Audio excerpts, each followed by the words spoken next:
ये इस कहानी का आखिरी हिस्सा है। अगर आपने पहले वाले पार्ट्स नहीं देखे हैं तो जरूर देखिए। ये कहानी उन रिश्तों की है जिनमें दर्द भी है और अपनापन भी, जो अब सिर्फ यादों में रह गई है। ये कहानी सिर्फ बुजुर्गों की नहीं, हर उस रिश्ते की है जो अपनापन ढूंढ रहा है। और कहानी पसंद आए तो प्लीज़ चैनल को सब्सक्राइब और एक लाइक ज़रूर कीजिएगा। इससे मुझे और कहानियाँ लिखने की हिम्मत मिलती है।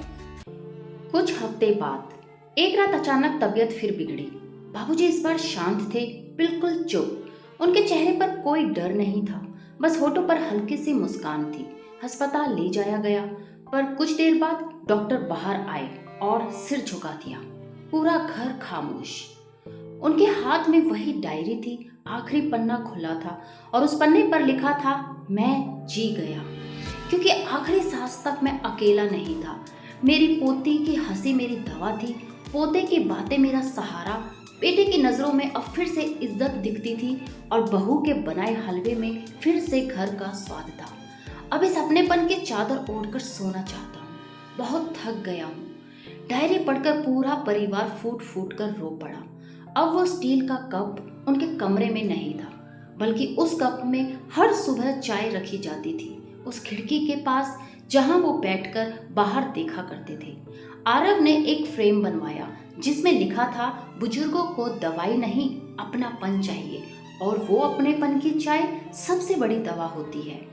उस दिन से हर संडे को बाबूजी चाय डे कहा जाने लगा। बेटा, बहू, पोती और पोता सब साथ बैठते थे और एक कप चाय में अपनापन घोलते हैं।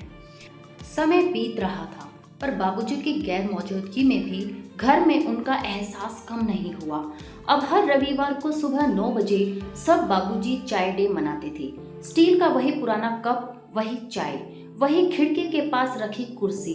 बस अब वो कुर्सी खाली थी, लेकिन उस कप की भाप में आज भी एक खुशबू उठती थी, अपनेपन की।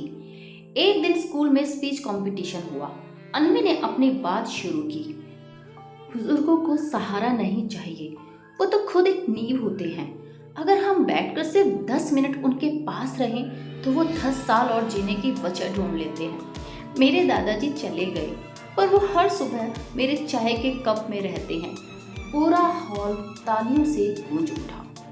उसी दिन आरव ने अपनी पहली कॉमिक बनाई, द ग्रैंडपा हीरो।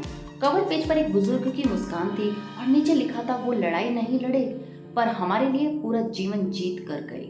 बेटे सौरभ ने पहली बार डायरी उठाई और उसी में एक पन्ना जोड़ा जिस पर लिखा था, पापा, आपको हम समझ नहीं पाए, पर शुक्र है आपने हमें माफ कर दिया।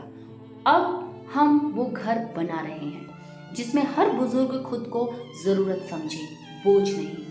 अब उस घर में हर दीवार पर सिर्फ पेंट नहीं है, बल्कि रिश्तों की गर्मी है। रिश्तों की वो उष्मा जो एक स्टील के कप, एक डायरी, जो एक अधूरी कहानी से शुरू हुई थी। पूरी कहानी देखने के लिए धन्यवाद। आपका समय और भरोसा हमारे लिए अनमोल है। मैं हूँ आपकी अपनी कहानीकार। फिर मिलूंगी एक और दिल छू लेने वाले रिश्ते के साथ। तब तक याद रखिए, रिश्ते बनाए नहीं जाते, रिश्ते निभाए जाते हैं। मैं यही हूँ, हर कहानी, हर एहसास में आपके साथ, रूहानी रिश्ते पर। धन्यवाद।